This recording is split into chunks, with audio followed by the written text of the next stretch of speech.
Buongiorno, sono Mia e sono felice di ritrovarmi qui con voi oggi. Qualche anno fa la mia mattina iniziava sempre nello stesso modo. La sveglia suonava, io premevo posticipa almeno 3 volte, poi balzavo dal letto di corsa, bevevo un caffè freddo in piedi e uscivo di casa dimenticando metà delle cose di cui avevo bisogno. Arrivavo al lavoro già stanca, già di cattivo umore, già convinta che la giornata sarebbe andata male. E spesso, purtroppo, avevo ragione. Vi suona familiare? Se sì, sappiate che non siete soli. Molte persone vivono le mattine come una corsa contro il tempo, come un problema da risolvere il più in fretta possibile. Ma io ho imparato, con calma e con qualche errore, che la mattina non è un ostacolo, è un dono, è il momento più potente dell'intera giornata. Oggi voglio raccontarvi come ho trasformato le mie mattine. Non in modo perfetto, non in modo rigido, ma in un modo che funziona per me, che mi dà energia, chiarezza e una sensazione meravigliosa di essere pronta per qualsiasi cosa il giorno voglia portarmi. E forse, ascoltando la mia storia, anche voi troverete qualcosa di utile per voi stessi. Tutto è iniziato una domenica di novembre. Ricordo ancora il cielo grigio fuori dalla finestra e io seduta sul divano con una tazza di tè a pensare: perché mi sento sempre così esaurita?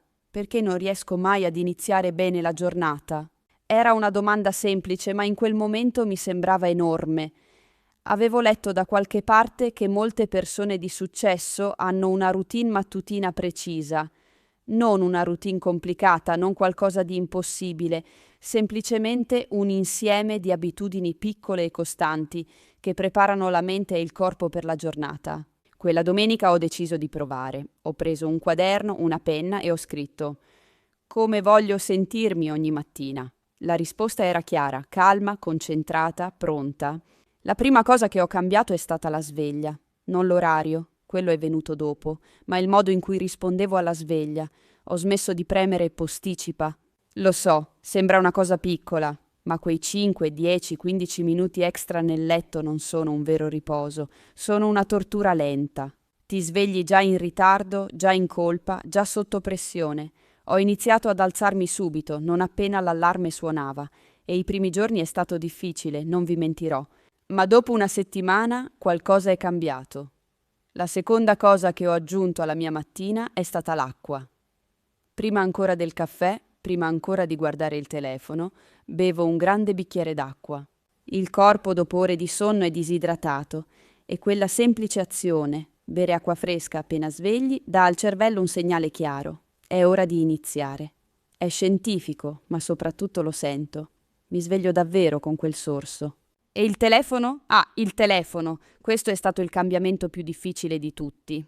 Per anni la prima cosa che facevo ogni mattina era controllare i messaggi, le notifiche, i social media. Aprivo Instagram ancora con gli occhi mezzo chiusi, guardavo le email prima ancora di fare colazione. E ogni volta la mia mente veniva subito invasa da pensieri, preoccupazioni, cose da fare. Non era un buon inizio. Ho deciso di aspettare almeno 30 minuti prima di toccare il telefono. 30 minuti solo per me, solo per il mio corpo e la mia mente, prima di lasciare entrare il mondo esterno. All'inizio mi sentivo strana, quasi in colpa, come se dovessi essere sempre disponibile, sempre connessa. Ma pian piano ho capito che quei 30 minuti senza schermo sono il regalo più bello che posso farmi ogni giorno. Voi come iniziate la mattina? Guardate subito il telefono oppure avete già trovato un modo per prendervi del tempo per voi? Scrivetemi nei commenti, sono davvero curiosa di sapere com'è la vostra esperienza. Dopo aver bevuto l'acqua e messo giù il telefono, ho iniziato a fare qualcosa che non avevo mai fatto nella vita, del movimento. Non palestra, non corsa, niente di complicato. Solo 10 minuti di stretching leggero o una piccola camminata sul balcone se il tempo lo permetteva. Il corpo dopo una notte di sonno ha bisogno di svegliarsi anche lui, non solo la mente. E quei 10 minuti di movimento gentile cambiavano tutto. Mi sentivo meno rigida, più leggera, più presente. Poi viene la colazione. Anche qui ho fatto un cambiamento semplice. Ho smesso di mangiare in piedi, di fretta, davanti ai fornelli. Mi sono seduta, ho messo una bella tazza sul tavolo. Ho preparato qualcosa di nutriente, non necessariamente elaborato, ma qualcosa fatto con un po' di cura. Dello yogurt con la frutta, una fetta di pane con l'avocado o semplicemente uova e toast. La cosa importante non era cosa mangiavo, ma come mangiavo, con calma, senza fretta, godendomi ogni boccone. E il caffè, naturalmente, perché sono italiana nel cuore e il caffè è sacro. Ma anche il caffè ho imparato a berlo in modo diverso, non più in piedi al bancone della cucina, guardando l'orologio con ansia. Mi siedo, tengo la tazza tra le mani, sento il calore, sento il profumo. È un momento di puro piacere, piccolo ma potente. Ed è tutto mio. Un'altra cosa che ha trasformato le mie mattine è stata la scrittura. Ogni mattina, prima di iniziare la giornata vera e propria, prendo il mio quaderno e scrivo per 5 minuti. Non devo scrivere qualcosa di importante o di intelligente. Scrivo quello che penso, quello che sento, quello che spero per la giornata. A volte scrivo solo una lista di cose per cui sono grata. A volte scrivo i miei obiettivi del giorno, chiari e semplici, non più di 3. Quella piccola scrittura quotidiana mi aiuta a mettere ordine nella mente prima che la giornata diventi caotica. So che qualcuno di voi sta pensando: Mia, tutto bello, ma io non ho tempo per tutto questo. E vi capisco perfettamente. Anch'io all'inizio pensavo che non avrei mai trovato il tempo. Ma la verità è che non ho aggiunto queste cose tutte insieme, tutte in una volta. Ho iniziato con una sola cosa: alzarmi senza premere posticipa, solo quella.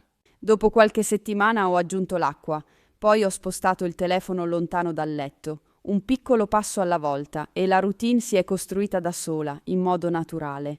Perché le abitudini non si creano dall'oggi al domani. La scienza ci dice che ci vogliono in media 2 mesi prima che un'abitudine diventi automatica, parte di noi. 2 mesi possono sembrare tanti, ma quando penso a quanto tempo ho sprecato in mattine caotiche e stressanti per anni, 2 mesi sono nulla. C'è un'altra cosa che voglio dirvi, e questa è forse la più importante di tutte. La vostra routine mattutina non deve essere uguale alla mia. Non deve essere uguale a quella di nessun altro. Ho letto libri, ho guardato video, ho sentito tante persone descrivere la loro routine perfetta. Alzarsi alle 5 di mattina, meditare 1 ora, fare yoga, scrivere pagine e pagine nel diario. E all'inizio ho cercato di copiare tutto questo e fallivo, ogni volta. Perché quella non era la mia routine, era la loro. Io non sono una persona delle 5 di mattina. Non amo meditare in silenzio per 1 ora.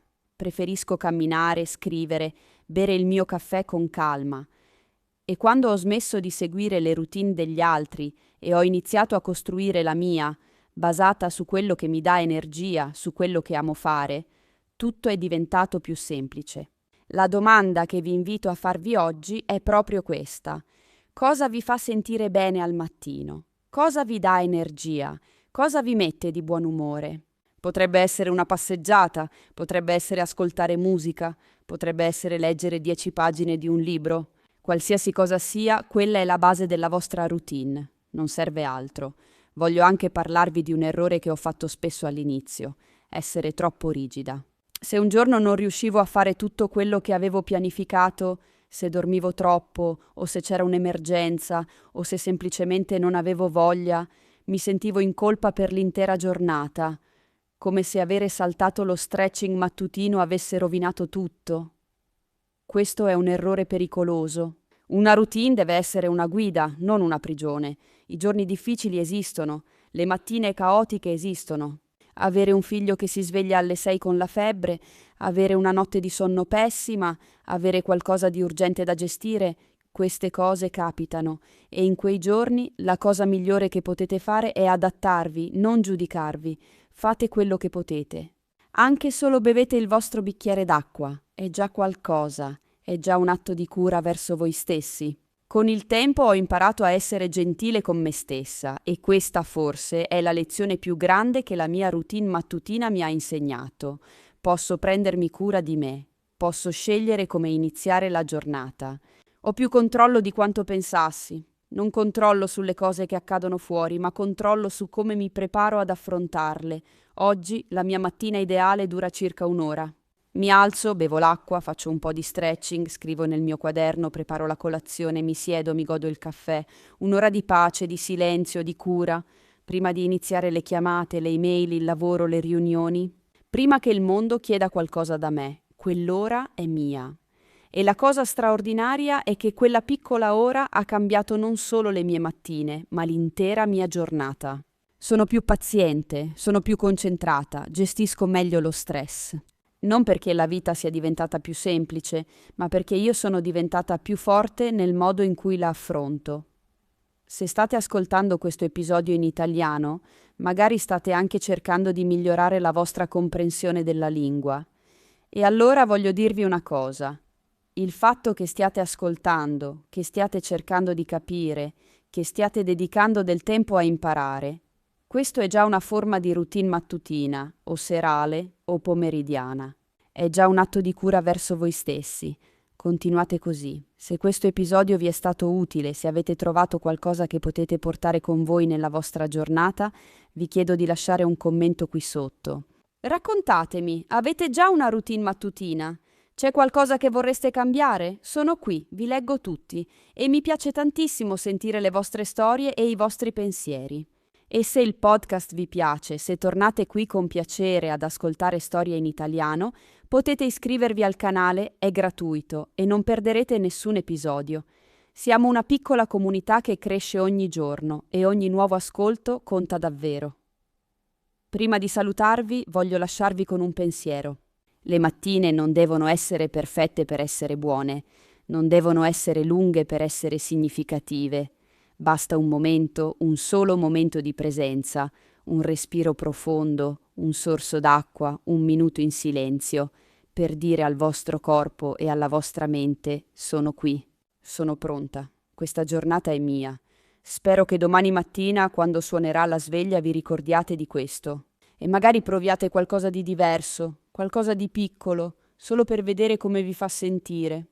Io sarò qui ad aspettarvi, con una nuova storia, un nuovo episodio, un nuovo viaggio in italiano. Prendete cura di voi. Buona giornata e a presto.